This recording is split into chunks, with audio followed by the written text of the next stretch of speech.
तो मूवी की शुरुआत स्कॉटलैंड के समुद्री इलाके को दिखाते हुए होती है, जहां पर एक लड़की डूब रही थी, यानी कि हमारी प्यारी आनंदी अब बड़ी हो चुकी है, या फिर ये कहें कि बड़ी से भी ज्यादा बड़ी। और वो प्यार को लेकर, जिंदगी को लेकर कुछ सोच रही होती है कि तभी उसको हॉस्पिटल में होश आता है, जहां पर हम जान पाते हैं कि असल में इसका नाम नेहा है, जो कि रोमेश की पत्नी है। किसी हादसे की वजह से वो पानी में डूब रही थी, जिसको उसने बचाया और हॉस्पिटल के अंदर भर्ती करवाया। लेकिन दिक्कत ये होती है कि उसे मेमोरी लॉस हुआ था। उसको बस ये पता है कि रोमेश उसका पति है, लेकिन उसके साथ क्या कैसे हुआ उसे कुछ याद नहीं था। अब हॉस्पिटल से बाहर निकलकर एक बच्चा डिमोनिक होकर नेहा से ये कहता है कि इस बार वो नहीं बचेगी, यानी कि उसके साथ जो कुछ भी हुआ था उसके पीछे पक्का किसी सुपर नेचुरल फोर्स का हाथ था। खैर, ये दोनों अब स्कॉटलैंड के ही एक सेक्लूडेड आइलैंड पर बने हुए अपने मेंशन में हॉस्पिटल से जाते हैं, जहां पर एंटर करते ही हम समझ जाते हैं कि वहां पर कोई भयानक एंटिटी का वास है। और सबसे बड़ी बात कि ये लोग काफी अमीर थे।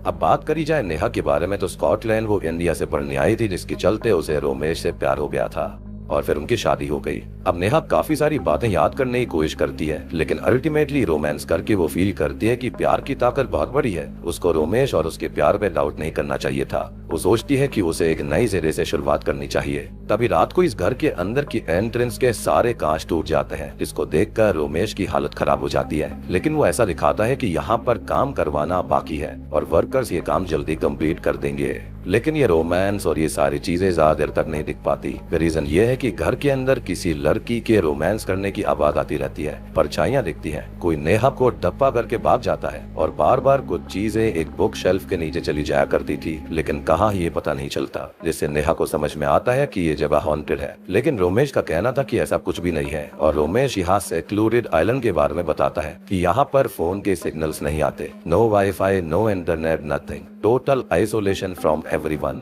अब मेंशन के अंदर एक लिफ्ट भी होती है, जो कि नीचे बेसमेंट और बोट रूम की तरफ जाती थी, जहाँ से आइलैंड से निकला जा सकता था। लेकिन ये जो लिफ्ट है वो फिलहाल काम नहीं करती, और ऐसा रोमेश का कहना था। वो बताता है कि उनका पहले बहुत ही बड़ा बिजनेस था, लेकिन लॉकडाउन में सब खत्म हो गया, और तब नेहा ने ही मेमोरी लॉस होने से पहले आइडिया दिया था कि इस जगह को एक एक्सोटिक होटल में बदल दिया जाए, जिसके लिए वहाँ पर कुछ गोरे वर्कर्स को बुलाया जाता है, जो कि बहुत ही अजीब सा लग रहा था। और ये सारी चीजें भी नेहा को याद नहीं थी कि उसने ऐसा कुछ कहा भी था, लेकिन चलो वो ये भी मान लेती है। अब तभी एक दिन नेहा की बेस्ट फ्रेंड आयशा उससे मिलने अचानक से आ जाती है, जिसकी एक आंख पर चोट का निशान था। वो इनडायरेक्टली बहुत ही ज्यादा नेहा को रोमेश के खिलाफ भड़काती है कि वो उससे चीजें छुपा रहा है और ये घर हॉन्टेड भी है, और क्या उसको अजीब चीजें इस घर के अंदर फील नहीं होती है, जिसके चलते रोमेश और उसके बीच दरार आने लगती है। रोमेश नेहा को बताता है कि शादी से कुछ दिन पहले आयशा ने नेहा के लिए एक लेटर लिखा था कि वो गलत आदमी है और ये सारी चीजें, जिसके चलते नेहा रोमेश पे भरोसा करती है। लेकिन इस बार जो लिफ्ट बंद रहा करती थी वो काम करने लगती है। नेहा अंदर जाती है तो हम एक फीमेल स्पिरिट को ऊपर की साइड देखते हैं, यानी कि इस मेंशन के अंदर एक लड़की का भूत है,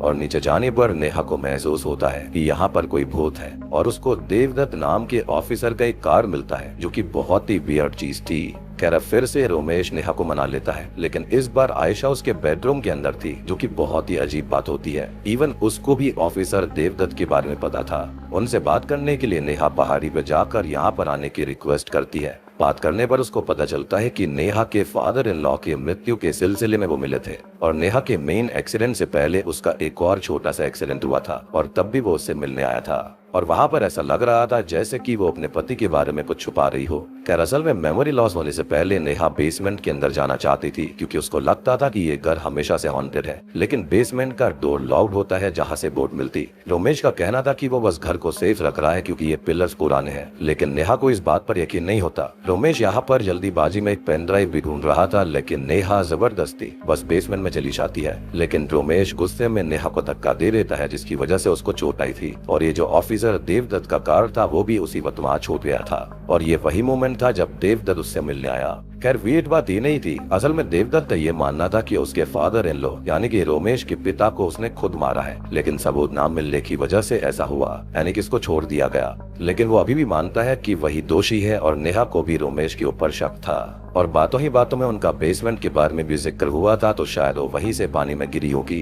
खैर, पानी में गिरने की वजह से नेहा के अंदर पानी की तरफ जाने से एक डर बैठ गया था। वो आइलैंड से दूर सच्चाई की तलाश में जाना भी चाहती थी और काफी याद करने के बाद उसको एक किताब के अंदर एक पैरानॉर्मल गोस्ट हंटर्स का इनवॉइस मिलता है, जिसके अंदर उसने 500 यूरोज उनको पे किए थे। वो हिम्मत करके वहाँ पहुँच जाती है, जहाँ पर वो बताते हैं कि उन्होंने उसके घर के अंदर इन्वेस्टिगेशन करी थी। तो असल में नेहा को एक पेंडेंट मिला था। तो साइकिक मीडियम ये कहती है कि इसको सोल्ट वाटर में डालना होगा, जिससे आत्मा की शक्ति आधी हो जाएगी और फिर वो इसको जलाकर खत्म भी कर सकते हैं। They can break the link between dead and this world. लेकिन जैसे ही ये पेंडेंट सोल्ट वाटर में डाला जाता है, वो तुरंत ही उठकर बेसमेंट के अंदर चला जाता है, यानी कि आत्मा इसी से जुड़ी हुई थी, जहाँ पर बोट रूम में जाने वाला दरवाजा लॉक भी होता है। तभी ये मीडियम अचानक से पजेस्ड हो जाती है और रशियन भाषा में कुछ बोलने लगती है और उसका मुंह भी बहुत ही बड़ा हो गया था। और ये मुझे वीजा बोर्ड मूवी के सीन की याद दिलाता है। खैर इसके बाद ये इन्वेस्टिगेटर्स बहुत ही ज्यादा डर गए थे और वो भी नेहा को यही सलाह देते हैं कि वो इस घर के अंदर ना रहे, उसकी जान को खतरा है। लेकिन नेहा ये सोच लेती है कि अब चाहे उसकी जान की ना चली जाए, लेकिन वो इसकी सच्चाई को जानकर रहेगी, क्योंकि जो उसके साथ हो रहा था वो बहुत ही अजीब था। साथ ही साथ उसकी याददाश्त भी चली गई थी। खैर वो घर आकर खुद से ही कैमरा लेकर चेक करती है तो एक लड़की की आत्मा वहाँ पर होती है, जो कि फिर से नेहा को यही दिखाती है कि वो इस घर के अंदर इंटीमेट होती थी और कुछ तो था जो कि मिसिंग था। लेकिन ये आत्मा उस कैमरा को फिर से उसी बुक शेल्फ के नीचे फेंक देती है, जहाँ पर जाने पर सारी चीजें गायब हो जाया करती थी। ऐसा लग रहा था जैसे कि वहाँ पर डोरेमोन की पॉकेट हो। अब वहाँ पर काफी ज्यादा ढूंढने पर उससे कैमरा तो नहीं मिलता, लेकिन एक पेन ड्राइव मिल जाती है, जिसको रोमेश काफी टाइम पहले ढूंढ रहा था, यानी कि नेहा के एक्सीडेंट से पहले। अब पेन ड्राइव चेक करने पर रोमेश ने एक वीडियो बनाई हुई थी, जिसके अंदर उसको भी घर के अंदर एक लड़की की आत्मा दिखाई देती है और वो डर जाता है। और अब तक वो झूठ बोल रहा था, सारी चीजें झुठला रहा था। नेहा अब रोमेश को फिर से कन्फ्रंट करती है, जहाँ पर वो ये बताता है कि नेहा की एक बहुत ही पुरानी फ्रेंड थी और वो उससे मिली, उससे दोस्ती बढ़ाई और घर पर आई, लेकिन उसने नेहा के ड्रिंक को स्पाइक करके उसके साथ एक इंटीमेसी वाली वीडियो बना ली और वही चीजें नेहा को ये आत्मा दिखाती है। असल में वो वीडियो को वायरल ना करने के लिए 50,000 पाउंड मांग रही थी, लेकिन उनका बिजनेस तो ठप पड़ चुका था। घर को भी रेनोवेट करने के पैसे नहीं थे, तो वो उसको पैसे कैसे देता। और ये सब उसका प्लान था। लेकिन हुआ ये कि रोमेश ने गलती से उसको खत्म कर दिया और नीचे जो बोट रूम है वो लॉक्ड है, वहाँ पर उसकी ही लाश है और उसकी ही आत्मा की वजह से नेहा पानी में गिरी थी, यानी कि ये घर उसी की आत्मा से हॉन्टेड है। नेहा ये सब सुनकर बहुत ही ज्यादा टूट जाती है कि रोमेश ने उसके लिए उससे झूठ कहा, जिससे वो एक जगह घूमने चले जाते हैं, क्योंकि वो इस हॉन्टेड जगह पे नहीं रहना चाहती थी।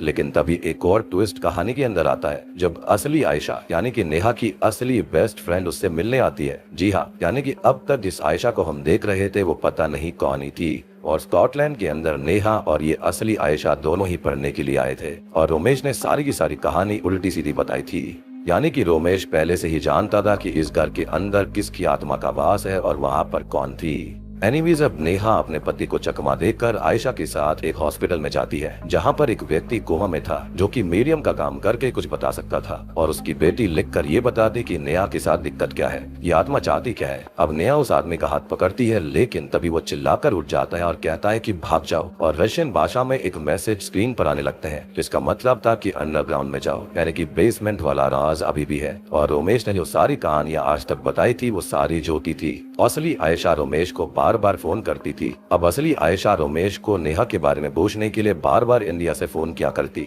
लेकिन बीच में जब उसने ये कहा कि वो वहाँ पर आ रही है तो उसने उसका कॉल उठाना बंद कर दिया और इसलिए ही वो स्कॉटलैंड आई थी। और सबसे बड़ी बात कि आइलैंड के ऊपर सिग्नल्स भी नहीं आते थे, तो नेहा ने अपना सोशल मीडिया वगैरह कुछ भी नहीं चेक किया, जिसकी वजह से उसको आयशा का पता ही नहीं था कि असली कौन है और नकली कौन। अब रोमेश फाइनली सारा सच बताता है। तो दोस्तों अभी यहाँ पर खोलते हैं इस मूवी के असली पत्ते।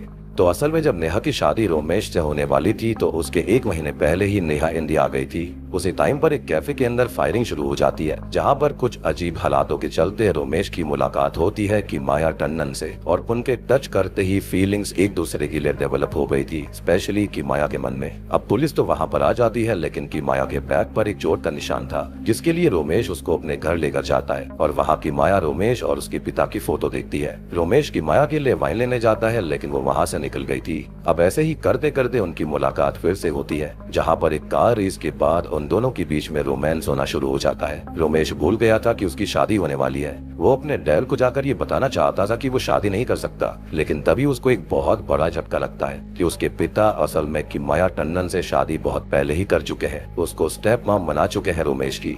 अब रोमेश इस चीज से बिल्कुल बौखला जाता है कि माया ने उसके पिता की फोटो देखी थी, लेकिन उसने स्टिल उसके साथ रिश्ता बनाया। वो रुक सकती थी, उसे सारा सच बता सकती थी। तभी की माया बताती है कि उसको प्यार तो नहीं मिला था, तो फिर उसने सेकंड बेस्ट ऑप्शन चुना, यानी कि पैसा। अब रोमेश के पिता अच्छे हैं, लेकिन रोमेश उसको बाद में मिला जिससे उसको प्यार हो गया है और वो अभी भी साथ में रह सकते हैं, रिश्ता मेंटेन कर सकते हैं। लेकिन रोमेश उसको बहुत ही गंदी गंदी बातें बोलता है। लेकिन ऑब्वियसली रोमेश ने भी चीट किया था नेहा के ऊपर, इसलिए वो कुछ नहीं कर पाता और की माया के साथ इंटीमेट होता रहता है। लेकिन एक दिन फाइनली हिम्मत करके वो अपने पिता के पास जाता है, उनको सब कुछ बताने के लिए कि माया एक गोली डिगर है। लेकिन तभी की माया रोमेश के पिता के सर पर पीछे से वार कर कर उन्हें खत्म कर देती है। किसी साइको जैसे बर्ताव करती है कि रोमेश उसका है, वो दोनों अब साथ में रहेंगे। लेकिन तभी गलती से गुस्से में की माया को रोमेश धक्का दे देता है और की माया उसी कांच से टकराती है जो कि शुरुआत में टूटा था। यानी कि माया की आत्मा नेहा को सब बताना चाह रही थी एंड ऑब्वियसली वो नेहा से जलती भी थी। तभी शुरुआत में वो जब बच्चा पोजीशन के रूप में दिखाई दिया था, वो असल में की माया ही उसको बोल रही थी कि वो इस बार नहीं बचेगी। अब रोमेश के सामने दो लाशें पड़ी हुई थी, एक उसके पिता की और एक की माया की। तो वो उनको बोट के जरिए ले जाता है और ब्लास्ट कर देता है, जिससे लगे कि हादसे में ये मौतें हुई हैं। लेकिन दो गलतियां उससे हो गई थी। एक तो उसकी जैकेट वही बोट पर रह गई, जिससे कि देवदत्त को उस पर शक हुआ था, और दूसरा की माया का जुनून बहुत भयानक था, बिल्कुल राज 1 वाली मूवी लड़की जैसा। क्योंकि वो ब्लास्ट होने के बाद भी वो बचकर रोमेश के पास आ जाती है, लेकिन रोमेश उसकी लाश को वहीं नीचे पानी में ही बांध देता है। उसको लगा कि जब मौका मिलेगा तो वो उसकी लाश को ठिकाने लगा देगा। लेकिन की माया का लॉकेट वही रह गया था और उसके जरिए ही उसकी आत्मा यहाँ से जुड़ गई। उसी ने रोमेश को इस आइलैंड पर बांध कर रखा हुआ था और वो उसको कहीं नहीं जाने देती थी। उसने काफी कोशिश करी लेकिन वो नहीं जा पाया। नेहा का एक्सीडेंट भी उसने ही किया था, क्योंकि नेहा उससे छुटकारा पाना चाहती थी। इनफैक्ट अब तक जो आत्मा आयशा बनकर दिखती है वो असल में की माया थी, और इसलिए देवदत्त भी जब घर के अंदर आया था तो वहाँ पर हमने नोटिस किया था कि वहाँ पर की माया बैठी है। लेकिन देवदत्त को अजीब लग रहा था कि नेहा देख किसको रही है, क्योंकि वो खाली नेहा को दिख रही थी। अब रोमेश नेहा को बताता है उन डॉक्यूमेंट्स के बारे में कि वो इस घर को बेचना चाहता था, लेकिन की माया ने ऐसा करने ही नहीं दिया। वो डॉक्यूमेंट्स लेने जाता है, लेकिन की माया ने उसके पेट में एक चीज घोप दी थी, जिससे कि वो घायल हो जाता है। और तभी उस लॉकेट के रूप में की माया की आत्मा उनकी तरफ आने लगती है। लेकिन किसी तरह से नेहा उस लॉकेट को पकड़कर सॉल्ट वाटर में डालती है, जिससे कि माया की शक्ति आधी हो गई थी और आग जलाकर काफी मुश्किलों के बाद में लॉकेट को जला भी देती है। अब इतने में रोमेश ने बेसमेंट का दरवाजा खोलकर तोड़कर बोट के अंदर खुद को रख लिया था। नेहा भी वहाँ पर आती है और बोट चालू करने लगती है, लेकिन बोट चालू नहीं होती। अब इतने में ही की माया की आत्मा जलती हुई उनको रोकने की कोशिश कर रही थी। उसकी शक्ति इसी आइलैंड तक सीमित थी, या फिर ये कहें कि जब तक ये लॉकेट था तब तक उसकी शक्ति थी। लेकिन लॉकेट अब जल गया था और यहाँ पर इनकी बोट भी चालू हो जाती है, जिससे कि ये दोनों ही वहाँ से बचकर भाग जाते हैं। अब अंत में रोमेश ठीक हो जाता है, जो कि राज 1 मूवी के एंडिंग जैसा था। लेकिन इसकी एंडिंग जो है वो हैप्पी एंडिंग नहीं होती। नेहा उससे अलग हो जाती है क्योंकि उसने उस पर चीट किया था, और जो कुछ नेहा ने अब तक झेला वो सारी गलती सिर्फ और सिर्फ रोमेश की थी। इसी के साथ ने ब्लडी इश्क मूवी यहीं पर खत्म हो जाती है। तो दोस्तों ये थी ब्लडी इश्क फिल्म की कहानी, और मुझे नहीं लगता कि ऐसी मूवी आज तक भी हमारी हिस्ट्री में बनी है। ऐसी हॉरर मूवी मतलब बन ही नहीं सकती। ये मूवी इतनी ज्यादा बेहतरीन थी कि मतलब 2 घंटे 18 मिनट कब खत्म हो गए मुझे पता ही नहीं चला। और मुझे लगता है कि आजकल हॉलीवुड और बाकी सभी को सीखना चाहिए कि हॉरर मूवीज बनने कैसे चाहिए। कॉन्जरिंग वालों को यहाँ पर टिप्स लेने चाहिए कि उनको अगली मूवी कैसी बनानी चाहिए। और सबसे बड़ी बात कि जो प्यार की ताकत होती है ना, उसके आगे सब झुक जाते हैं।